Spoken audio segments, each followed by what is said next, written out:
disampaikan oleh Bapak Handoko. Mari kita siapkan hati untuk belajar lebih lagi. Shalom Pak Handoko, dan silakan. Terima Halo kasih. semuanya, terima kasih. Hari ini saya akan menyampaikan mengenai sebuah tujuan, tapi yang menyampaikan bukan saya, karena anak rohani saya, salah satu anak rohani saya, dia apa? Bentar, kok saya membagikan kok nggak bisa ya? Oke. Nah, nanti yang menyampaikan adalah salah satu anak rohani saya. Saya cuma akan menyampaikan sedikit sekali. Anak rohani saya ini seorang pendeta. Dia melayani di Magelang. Dia juga seorang dosen di beberapa kampus. Tapi awal-awalnya eh, Pak Cornel ini dia itu untuk menerima pengajaran mengenai Christ in you, hidup di dalam Kristus itu tidak gampang, saudara. Karena pengetahuannya banyak banget mengenai firman, pengetahuannya banyak mengenai firman, kebenaran-kebenaran yang menurut dia pelayanan itu menjadi tujuan hidupnya. Jadi pelayanan itu menjadi tujuan hidupnya, bukan Kristus yang menjadi tujuannya, tapi pekerjaan Yesus, pekerjaan Tuhan yang menjadi tujuannya. Bagi dia melakukan pekerjaan Tuhan itulah melayani Yesus. Padahal kalau saya waktu memberi teladan terus memberi pengarahan pada dia, akhirnya dia mau menjadi anak roh, mengaju apa berbicara apa, Papa mau jadi anak apa jadi bapak rohani saya. Singkat cerita, oke, terus sudah itu dia udah beberapa tahun, 8 tahun, 9 tahun sama saya. Dan hari ini saudara akan melihat bagaimana eh, dia hidup di dalam Kristus, bagaimana di dalam pelayanannya, bagaimana di dalam mana kuliah sebagai dosen dia mengajar, dia juga ambil S3-nya di salah satu kampus di Jogja. Di situ banyak membuat dia mengerti bahwa apa yang harus dia lakukan sebenarnya bukan melakukan pekerjaan melayani pekerjaan Tuhan, tapi melayani daripada pribadi Kristus. Kristus menjadi tujuan dari hidupnya, sehingga hidupnya itu jauh lebih ringan, lebih enak, dan dia lebih bebas. Kalau dulu dia melayani semua menjadi pembuktian diri, ini loh aku gembala, ini loh aku dokter, ini semua menjadi pembuktian diri dari pelayanan-pelayanannya untuk memuaskan kehendak dagingnya. Tapi semua hal hari ini dia patahkan semua dan dia mencari pribadi Kristus yang lemah lembut dan rendah hati itu ada di dalam dirinya. Kedua, dalam Kristus itu tidak hanya berbicara mengenai eh, pekerjaan Tuhan, tapi bicara mengenai tinggal dalam Kristus. Kristus itu adalah seorang putra yang taat kepada bapaknya dan dia mati sampai di kayu salib untuk kehendak bapaknya. Kedua, di dalam Kristus kita melihat, dalam diri Yesus kita melihat pribadi seorang bapa yang mengasihi anak-anaknya, bahkan dia mati untuk kasih itu sendiri. Nah, jadi kalau kita hidup ada di dalam Kristus, tinggal dalam Kristus, pasti hidup kita itu mencerminkan dua ini. Nggak jauh daripada dua ini. Satu, kita punya memanifestasikan seorang anak yang taat kepada Bapa. Kalau hidup kita itu penuh pemberontakan sama otoritas, sama orang-orang yang di atas kita, itu hidup kita tidak ada di dalam Kristus. Kedua, hidup kita pasti mencerminkan hidup kita ini mencerminkan kasih Bapa. Hidup dimanapun apapun yang terjadi sama orang-orang sekitar kita tidak mudah menghakimi mereka, tapi mereka lebih mengasihi mereka. Kita lebih berkorban buat mereka. Karena apa? Kasih itu tidak pernah menghakimi. Kasih itu tidak menuduh kesalahan-kesalahan mereka, kita hanya memeluk mereka. Karena itu yang terjadi sama Yesus. Jadi, kalau kita ada di dalam Kristus, pasti mencerminkan dua, ketaatan pada Bapa, kedua, kasih kepada sesama itu akan dapat dirasakan pada orang-orang sekitar kita, sehingga orang melihat, aku melihat Kristus melalui kamu. Saya akan kenalkan, ini Pak Cornel, saudara. Oh, bentar. Oke, saya kembali ke Pak Cornel. Silakan Pak Cornel, lanjutkan. Baik, Shalom Bapak Ibu. Ya, terima kasih. Saya sudah diberi kesempatan oleh orang tua saya, Bapak Andoko. Ya, hari ini kita mau belajar langsung saja ya Bapak Ibu. Kita mau belajar bagaimana tujuan kita ini di dalam Kristus. Kenapa kita harus tujuannya di dalam Kristus? Karena sebenarnya kalau saudara membaca Alkitab, Alkitab itu adalah kitab tentang Yesus Kristus.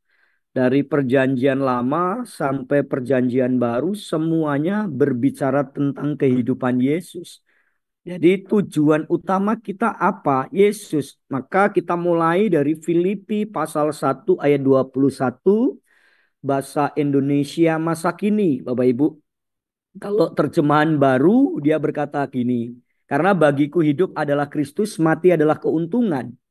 Tapi di dalam Filipi pasal 1 ayat 21 ini, dalam terjemahan bahasa Indonesia masa kini dipakai begini.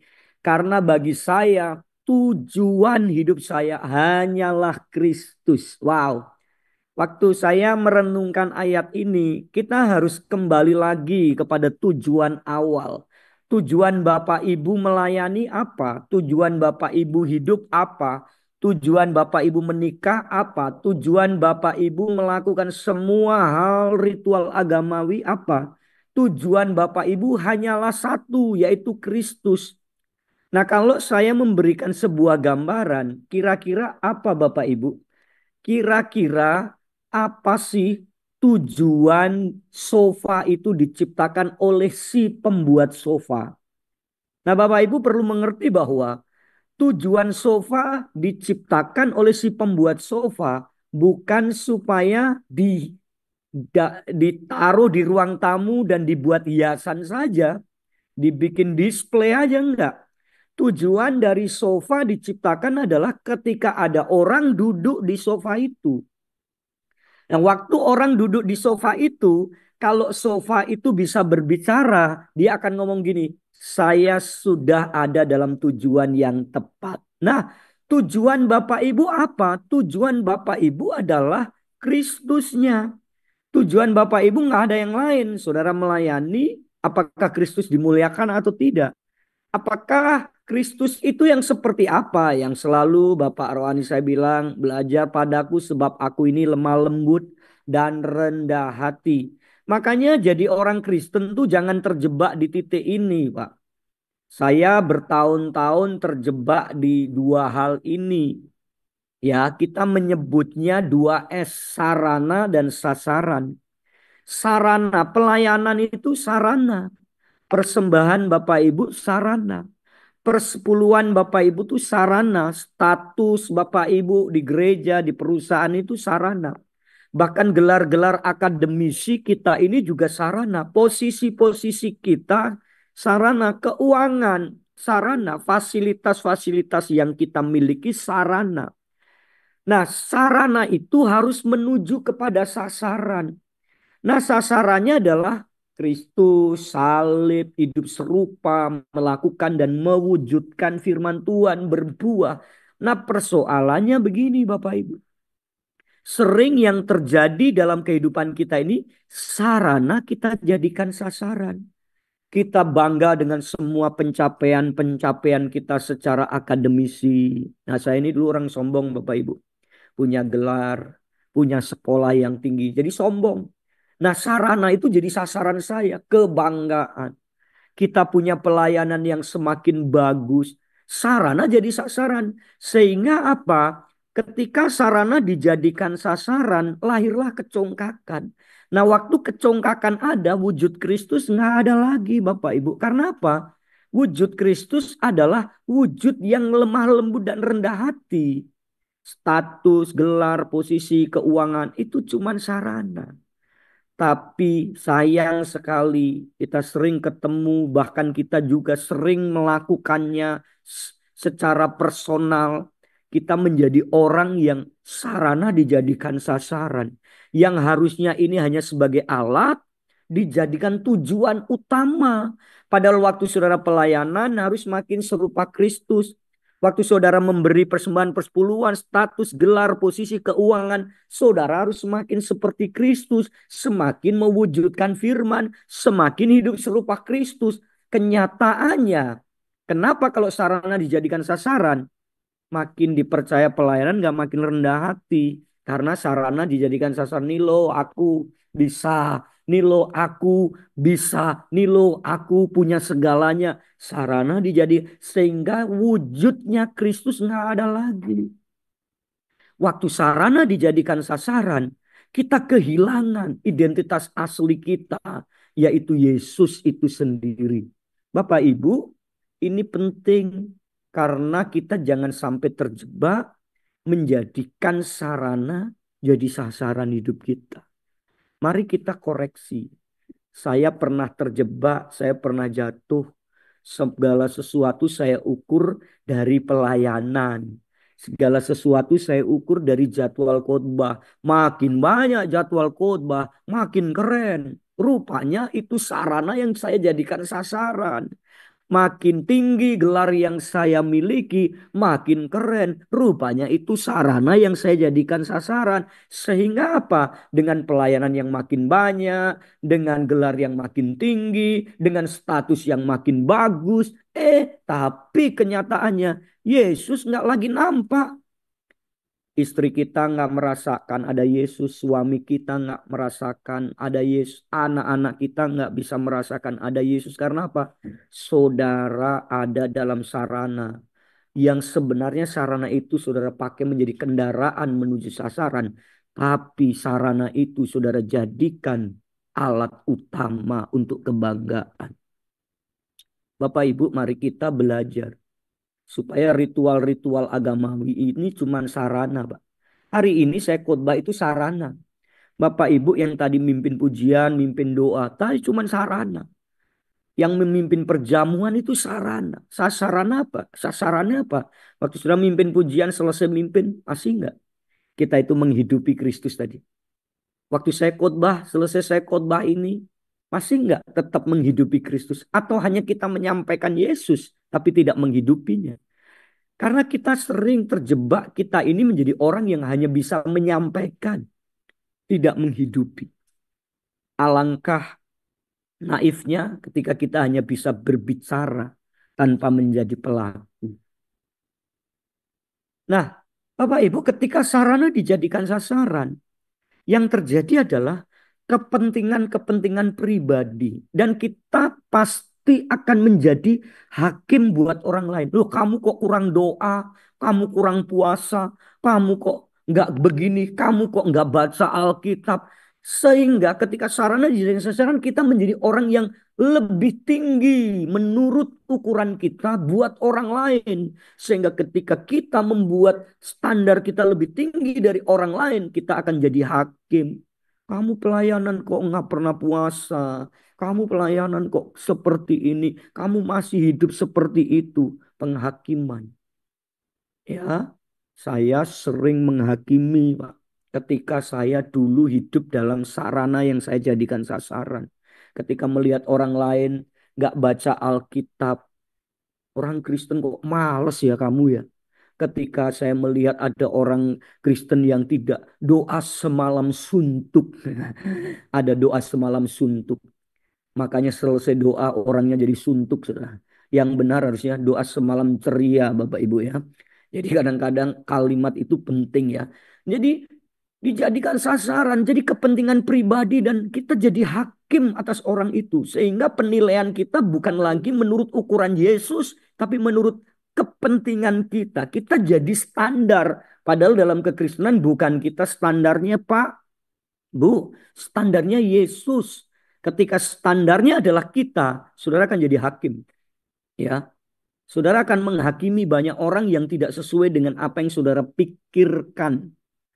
Nah, tapi ketika sarana dijadikan alat untuk mencapai sasaran, Kristus dimuliakan Bapak Ibu. Ya, karena itu karunia rohani, jabatan kependetaan, gelar pendidikan, ingat itu cuma sarana. Kalau sarana dijadikan sasaran kita jadi sombong. Doain orang sembuh, yang nyembuhin siapa coba? Ngusir setan pergi, atas nama siapa saudara ngusir setan? Ya kan? Semua atas nama Yesus.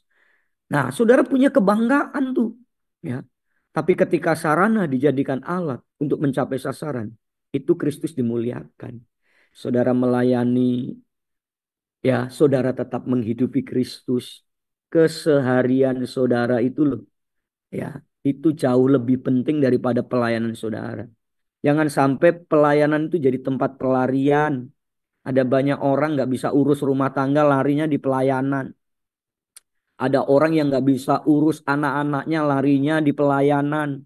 Ada orang yang males di rumah, larinya di pelayanan. Jadi pelayanan itu menjadi segala-galanya.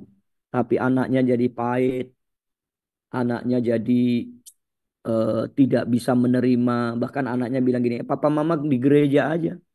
Kalau papa mama jadi gereja itu seperti malaikat. Tapi kalau papa mama pulang, seperti malaikat jatuh, Lucifer, saudara. Ya, jadi ketika sarana dijadikan sasaran, kita kehilangan identitas Kristus. Padahal harusnya kehidupan kita itu cerminan Yesus.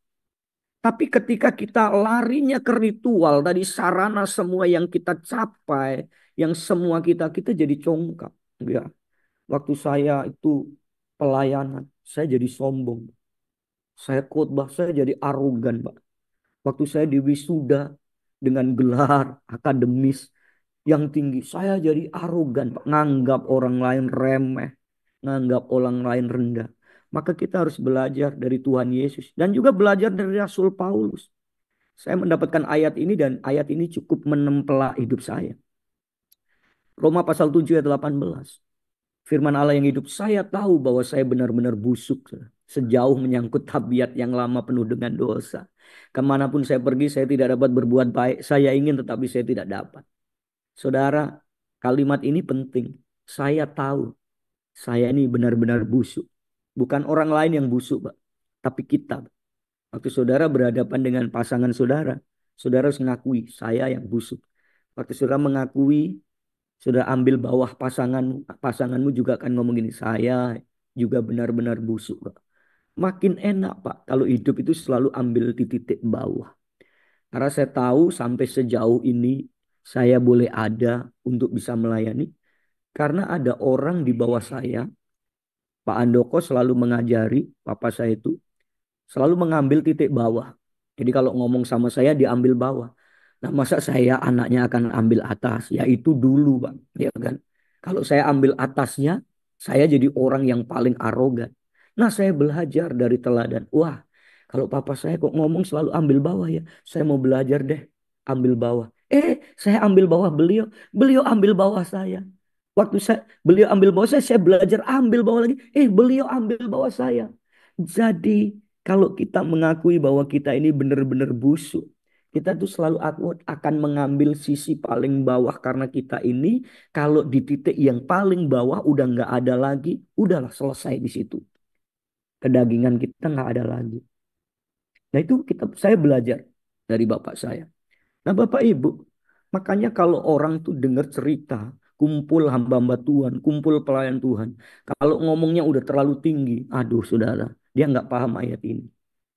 Yang diceritakan semuanya keberhasilan-keberhasilan duniawinya. Walaupun itu dalam pelayanan. Kalau saudara menceritakan keberhasilan dalam pelayananmu, pendidikanmu tinggi, ada nggak yang orang lain lebih tinggi dan lebih pintar? Banyak, Bapak Ibu. Saya punya teman itu udah profesor, Pak. Ya, ada nggak kalau saudara sudah penulis buku yang banyak, ada nggak yang lebih banyak nulis buku? Banyak, Pak. Saudara menggembalakan gereja yang besar, ada nggak gereja orang lain yang lebih besar? Banyak. Saudara pengkhotbah bagus, keren, viral, diundang kemana-mana. Ada nggak yang lebih viral, lebih keren, lebih bagus dari Anda? Banyak. Saudara berdoa dengan bagus. Bahasa saudara seperti seorang filsuf mungkin atau sastrawan. Ada nggak orang yang lebih keren doanya dari Anda? Ada, Pak.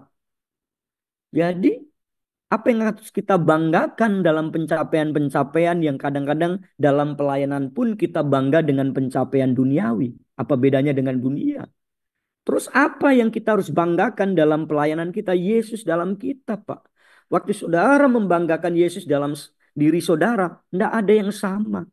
Pengalaman Bapak A dengan Bapak B tentang Kristus itu berbeda. Kita saling mengisi.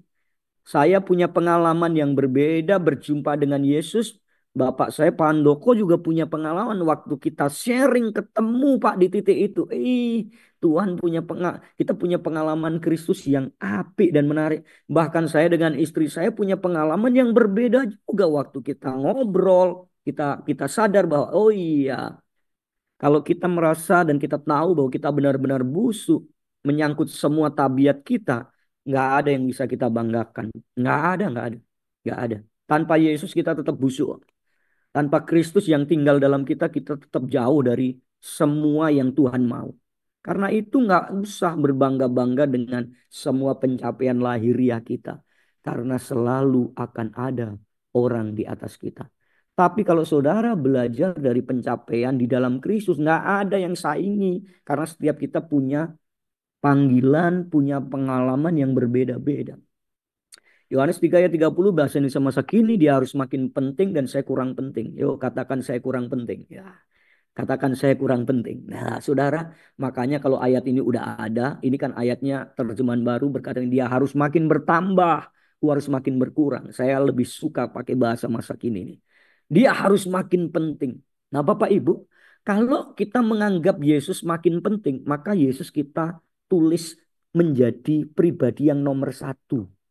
Nah, kalau kita kita tahu bahwa kita ini orang enggak penting sama sekali, kita menganalogikan kita ini jadi orang yang nilainya atau skornya nol. Tapi kalau sebaliknya, saudara menganggap diri saudara penting, saudara nomor satu, tapi posisinya berbeda. Dan Yesus tidak penting, Yesus jadi kosong nol dalam hidup saudara. Saudara nggak makin berisi. Nah, lihat, perhatikan baik-baik. Waktu saudara menganggap Yesus penting, saudara menjadi nomor satu, saudara nggak penting, saudara nol. Angkanya jadi 10 karena saudara nol, saudara selalu ada di belakang Yesus. Tapi kalau saudara menganggap diri saudara penting, saudara itu nomor nol, Yesus nomor satu. Jadi begini posisinya 0,1. Makin saudara menganggap diri saudara penting 0,1. Waktu saudara mulai sombong menganggap semua pencapaian pelayanan lahiriahmu itu segala-galanya jadinya 0,1.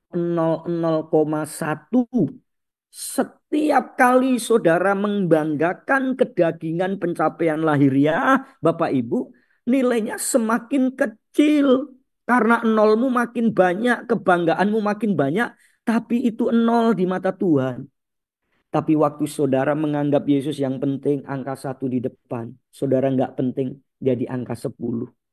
Saudara berkata begini, semua karena anugerahnya, nolnya tambah lagi. Karena saudara menganggap saudara nggak penting, jadi angka 100. Tambah lagi nolnya di belakang karena saudara berkata begini, selalu butuh orang lain, butuh teman, butuh orang tua rohani. Saya selalu share sama Pak Andoko.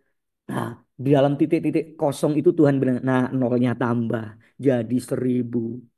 Ketika kita merendah lagi jadi 10.000. Nolnya selalu tambah di belakang ketika saudara menganggap diri saudara tidak penting sama sekali. Makanya dalam pelayanan jangan selalu menganggap diri penting. Orang Indonesia Timur jangan anggap diri inti, Pak. Jangan anggap diri saudara inti.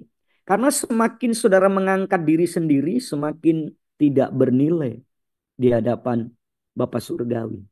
Jadi waktu saudara mulai mengangkat diri Bapak Ibu saudara, semakin tidak bernilai. Bapak Ibu, kenapa balon itu mudah kita angkat?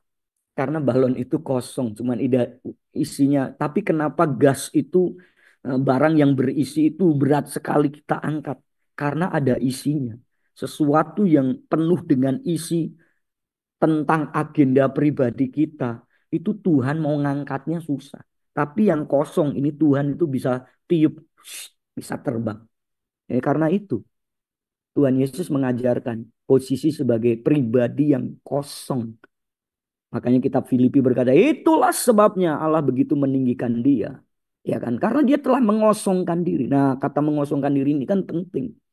Karena semakin kita nol, semakin kita mirip Yesus.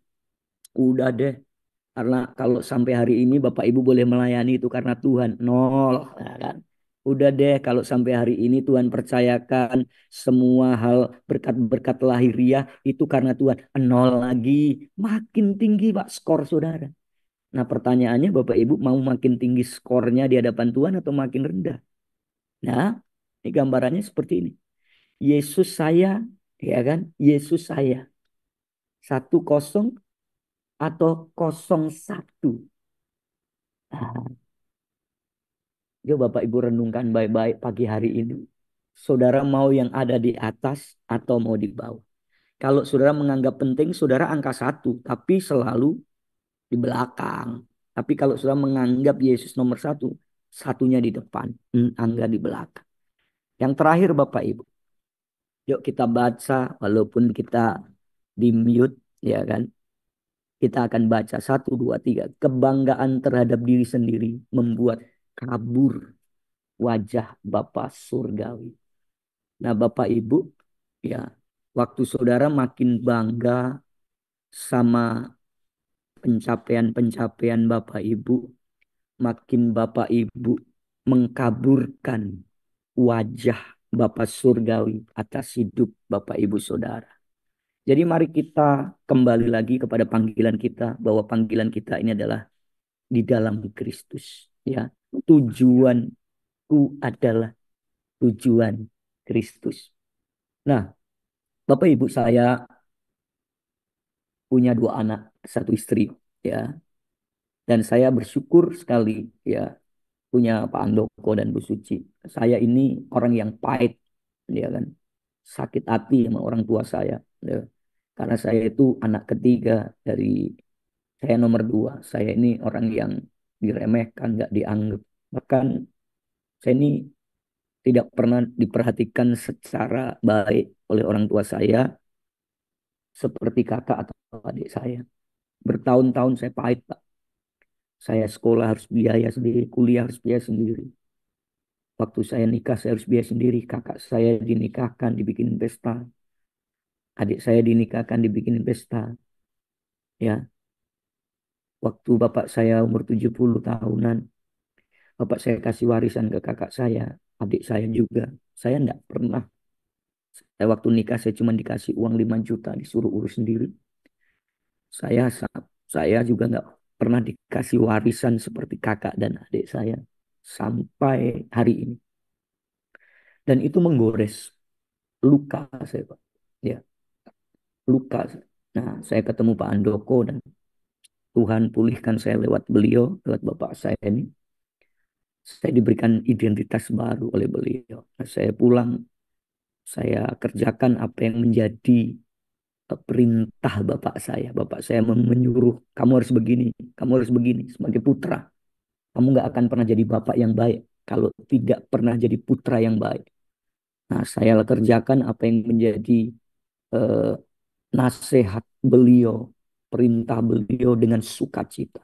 Saya pulang, saya berdamai dengan orang tua saya.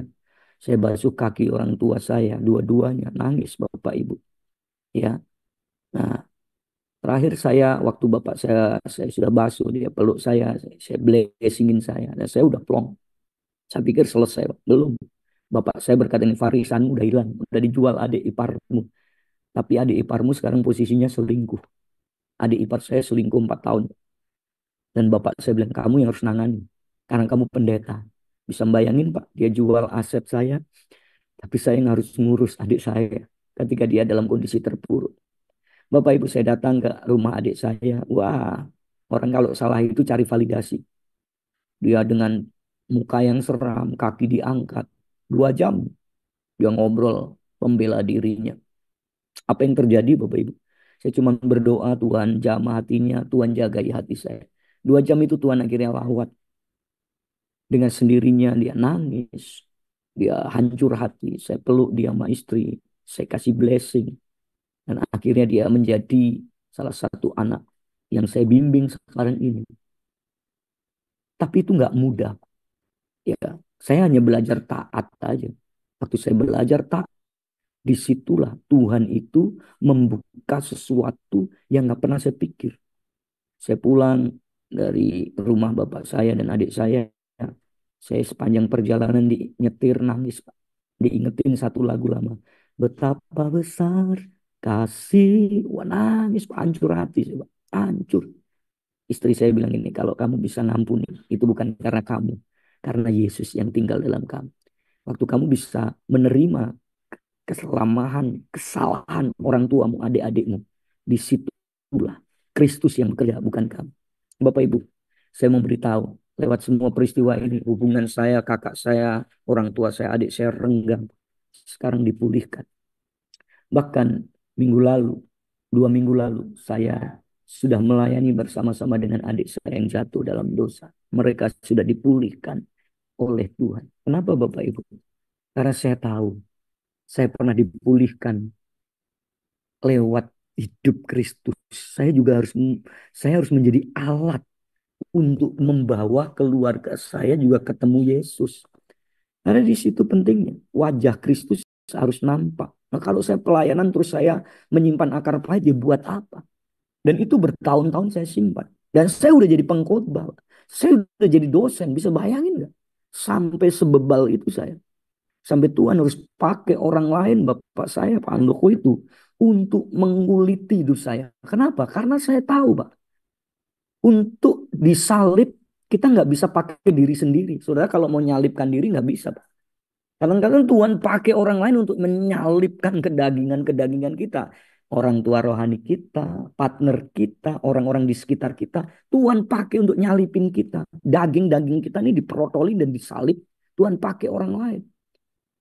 Jadi ketika Tuhan pakai Pak Andoko untuk hidup saya bersyukur. Akhirnya pulih. Keluarga saya pulih, orang tua saya pulih. Semuanya pulih. Bukan lagi sarana yang saya kejar. Tapi sasaran, yaitu saya harus mencerminkan Yesus. Adik saya terima saya, kakak saya terima saya, bapak ibu saya terima saya dengan sukacita. Bahkan hampir sekarang itu telepon saya, orang tua saya, kakak saya. Dulu Pak, saya telepon nggak diangkat, saya WA nggak dibales. Saya datang ke sana sengaja kadang-kadang menghindar. Hari ini saya menjadi orang yang dikangeni oleh mereka. Itu bukan karena Cornelius, tapi karena Yesus yang hidup dan harus termanifestasi. Mari belajar kita memanifestasikan Kristus, bukan memanifestasikan banyaknya kesibukan dalam pelayanan. Karena waktu saudara sibuk banyak dalam pelayanan, tidak memanifestasikan Yesus, tidak ada untungnya. Saya menjadi saksinya dan pelakunya. Jadi saya bertobat dari peristiwa itu dan saya bersyukur sekarang saya sudah merdeka dan saya bersuka cita. Selamat menikmati perjalanan yang menuju tujuan, yaitu ke Kristus, bukan pelayanan Bapak Ibu. Bukan rutinitas yang membosankan. Karena di dalam Kristus rutinitasmu tidak akan pernah membosankan. Saudara akan selalu menggali kehidupan Kristus dalam diri Bapak Ibu. Kiranya firman Tuhan sharing saya ini memberkati Bapak Ibu. Tuhan Yesus memberkati. Sampai jumpa di lain kesempatan. Saya kembalikan pada host. Ya, Pak Andoko. Ya, luar biasa Ya, Pak Cornelius. Ya, silakan Pak Handoko, silakan. ya, itu saudara bisa tahu kan ayat firman ahli Taurat dan orang Farisi itu kalau menerima berita mengenai kerajaan Allah itu kayak orang mengeluarkan harta yang lama dan harta yang baru. Itu terjadi sama Pak Cornel waktu menerima pribadi Kristus sebagai tujuan hidupnya. Wah, gengsinya dengan semua pengetahuan firman-Nya, ayatnya. Enggak bisa aku ngerendahin diri. Aku udah gembala, tapi waktu itu menjadi beban yang berat, pengetahuan, pelayanan semua jadi beban beratnya dia. Tapi setelah dia menemukan esensi bahwa Kristus pribadinya itu menjadi tujuan utamanya, dia sekarang menjadi enak dan ringan dan hidupnya mencerminkan segala sesuatu yang dia lakukan. Kristus yang dipermuliakan. Mungkin ada pertanyaan, bisa pertanyaan kepada Pak Cornel, juga bisa pertanyaan pada saya, bisa. Nah, saya juga akan ada di sebelah saya Pak Cornel. Jadi silakan, saudara bisa tanya ke siapa aja. Tuhan berkati. Ya, terima